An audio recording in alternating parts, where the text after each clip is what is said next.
जय नारायण। तो आज हम अपना टॉपिक कंप्यूटर नेटवर्किंग शुरू करने जा रहे हैं। एक बात आप ये बात समझ लीजिए, कंप्यूटर नेटवर्किंग का मतलब क्या होता है? कम्युनिकेशन।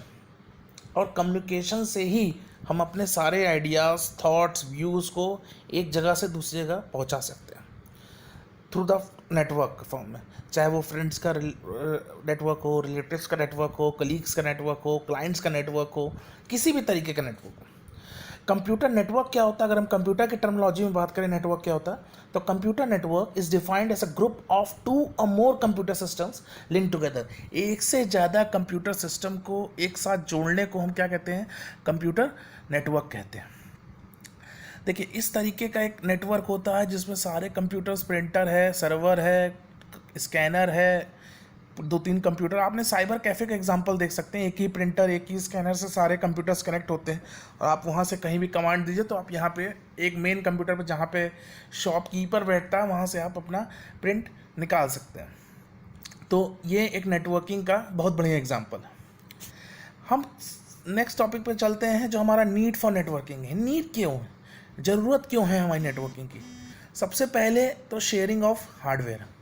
शेयरिंग ऑफ हार्डवेयर का मतलब, जैसे हमने बताया, प्रिंटर है, स्कैनर है, आपका आपका डिफरेंट कंप्यूटर्स लगे हुए हैं। ये क्या है? एक हार्डवेयर है। एक डिफरेंट हार्डवेयर्स को जोड़ के ही हम एक काम कर पाते हैं। जैसे आपने देखा होगा, एक ही प्रिंटर से प्रिंटिंग निकल जाती है, तो हार्डवेयर की शेयरिंग हो रही है। सॉफ्टवेयर की भी शेयरिंग होती है। हम एक ही ऑपरेटिंग सिस्टम से काफ़ी यूज़र्स को कनेक्ट कर सकते हैं। अगर हमारे पास हार्ड डिस्क मजबूत है, हार्ड डिस्क और रैम हमारी बढ़िया है, तो हम एक ही सॉफ्टवेयर से काफ़ी सारे यूज़र्स को जोड़ सकते हैं। रिडंडेंसी हम रिड्यूस कर सकते हैं। उससे क्या होगा? डुप्लीकेसी जो हो रही होगी डेटास पे, हमारे पास 1 2 3 4 5 सिस्टम कनेक्टेड हैं, सब आपस में कनेक्टेड हैं, तो जो भी हम एक सिस्टम पे कंट्रोल कर सकते हैं वो एक ही सिस्टम पे डेटा रहेगा। 1 2 3 4 5 में सिर्फ एक जगह पे स्टोर हो रहा है, तो इससे हम रिडंडेंसी रिड्यूस कर सकते हैं। Saving time and cost. Time भी कम हो जाएगा, कॉस्ट भी कम हो जाएगा। भाई, एक जैसे जहाँ हमको 4 प्रिंटर की ज़रूरत होती थी, वहाँ से हमारा एक प्रिंटर से काम हो जा रहा, कॉस्ट भी कम हो जा रही, टाइम भी कम हो जा रहा है, क्योंकि हमने प्रिंट मारा तो सिर्फ एक प्रिंटर से निकलना। कंप्यूटर ये नहीं सोचेगा किस प्रिंटर ने उसको कमांड दिया या किस कंप्यूटर ने उसको कमांड दिया। Fast and efficient communication. Efficient communication और फास्ट कैसे होगा? जैसे ही हमने नेटवर्किंग में कोई बात कही, वो हर जगह पहुंच गई। आप एक क्लास ग्रुप में अगर हम एक मैसेज डालते हैं तो वो हर बच्चे के पास पहुंच जाता है। ये भी नेटवर्किंग का बहुत बड़ा एग्जाम्पल है। सिक्योरिटी कैसे होती है? हम एक जगह, जो मेरा सर्वर है, जहाँ पे हम बैठते हैं, जहाँ पे शॉपकीपर बैठता है, बस उस पर स्ट्रांग पासवर्ड लगाना, सारे डेटाज अपने आप मेंटेन हो जाएंगे। एफिशिएंसी जब वो सिक्योरिटी प्रोवाइड कर सकता है तो उसकी एफिशिएंसी ऑलरेडी 100% होगी। नेक्स्ट चलते हैं हम नेटवर्क कंपोनेंट्स पे। नेटवर्क कंपोनेंट्स में सबसे पहला आता है सर्वर। सर्वर क्या होता है?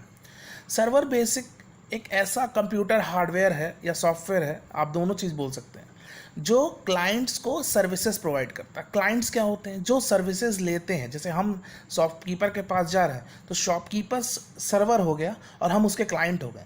सर्वर हमको फैसिलिटी प्रोवाइड करता है। क्लाइंट क्या होते हैं? क्लाइंट में एक पीस ऑफ कंप्यूटर या सॉफ्टवेयर होता है जिसके जो सर्विसेज के लिए एक्सेस कर मांगता है कि हमको ये ज़रूरत है। जैसे आप गूगल के सर्वर पे जाते हैं, गूगल पे आप रिक्वेस्ट मारते हैं कि हमको smppс.co.in पे पहुंचाइए, क्लिक करते हैं तो आप वहाँ पहुंच जाते हैं। तो आप क्लाइंट हैं, गूगल सर्वर है जहाँ पे वो एक्सेस कर रही है साइट। मॉडेम क्या होता है? मॉड्यूलेटर, डीमॉड्यूलेटर उसका फुल फॉर्म है। कोई भी चीज़ आपको एनालॉग से डिजिटल या डिजिटल से एनालॉग ट्रांसफ़र करना तो मॉडेम के द्वारा होती है। मॉडेम आपने सुना होगा, इंटरनेट को ट्रांसमिट करने में होता है, क्योंकि डेटा जो आता है वो एनालॉग में आता है और आप तक पहुंचने में उसको डिजिटल ट्रांसफ़र मांगता है।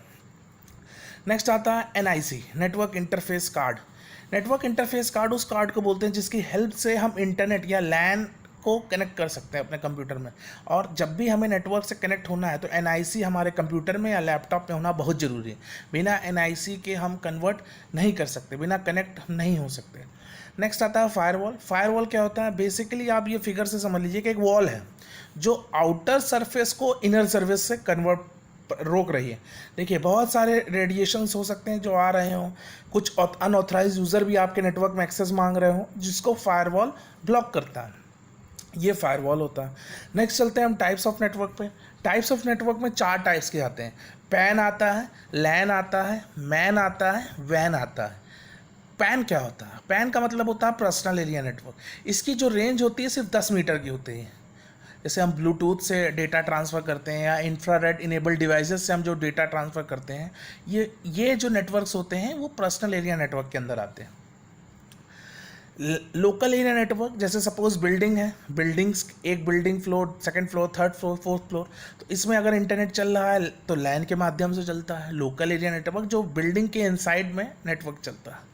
मेट्रोपॉलिटन एरिया नेटवर्क जब हम सिटीज़ टू सिटीज़ को कनेक्ट करते हैं तब वो मेट्रोपॉलिटन एरिया नेटवर्क हो जाता है। जब भी हम किसी भी वन सिटी, सपोज हमारे एक ऑफिस इलाहाबाद में, एक ऑफिस कानपुर में, एक ऑफिस लखनऊ में, तीनों को अगर हमको कनेक्ट करना है तो हमको जो नेटवर्क की ज़रूरत पड़ेगी वो है मेट्रोपॉलिटन एरिया नेटवर्क। नेक्स्ट चलते हैं वाइड एरिया नेटवर्क पे।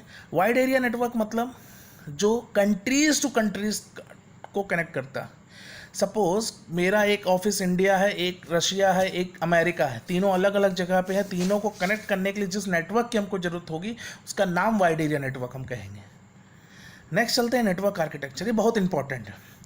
नेटवर्क आर्किटेक्चर बेसिक डिज़ाइन है जिसकी हेल्प से कंप्यूटर्स को हम सिस्टम में ऑर्गेनाइज करते हैं और कैसे हम उस पर्टिकुलर कंप्यूटर को कौन सा टास्क दे रहे हैं और कैसे वो परफॉर्म करेगा, सारा काम नेटवर्क आर्किटेक्चर में डिज़ाइन होता है। इसके दो टाइप्स होते हैं, एक पीयर टू पीयर नेटवर्क होता है, एक क्लाइंट सर्वर नेटवर्क होता है। पीयर टू पीयर नेटवर्क का मतलब ऐसे नेटवर्क जिनके अंदर कंप्यूटर सामान्य स्थिति पे हों, they all are equal, they have no power to provide any type of task to anyone. ये कोई भी टास्क नहीं देते, अगर किसी ने सर्विस मांगी तो ये देंगे, अगर इन्होंने भी सर्विस मांगी तो वो भी देगा। ये पीयर टू पीयर नेटवर्क में होता है। All have equal authority and capacity, एक वर्ड इसके लिए हम यूज़ करते हैं। They are basically distributed architecture और वर्क ग्रुप विदाउट हिरैकरी। कोई इनमें हिरैकरी नहीं कि तुम सीनियर हो, हम जूनियर हैं, तुम फर्स्ट कैटेगरी में हो, हम थर्ड कैटेगरी में, हम टॉपर हैं। तो इस तरीके का कोई भी नेटवर्क के फॉर्मेशन में इनका काम नहीं होता। सब इक्वल कैटेगरी पे हम सब एक दूसरे से सर्विस ले सकते हैं और एक दूसरे को सर्विस दे सकते हैं। नेक्स्ट आता है client server network. Client server network में जो सर्वर होता है, हमने आपको पहले ही बता दिया, सर्वर होता है वो सर्विस प्रोवाइड करता है, क्लाइंट होता है वो सर्विस को एक्सेस मांगता है। देखिए इस फिगर में आपको क्लियर हो जाएगा, ये एक सर्वर है जो इंटरनेट के माध्यम से क्लाइंट रिक्वेस्ट करता है सर्वर पे और सर्वर उसको एक्सेस देता है, सर्विसेज प्रोवाइड करता है। इसमें जो मेन कंप्यूटर होता है वो सर्वर होता है और जो एक्सेस मांगता है वो होते हैं क्लाइंट्स। तो ये होता है क्लाइंट सर्वर आर्किटेक्चर, जो सर्वर और क्लाइंट के बीच में नेटवर्क को डिज़ाइन किया जाता है। होप करता हूँ समझ में आया होगा। आज के लिए इतना ही, थैंक यू।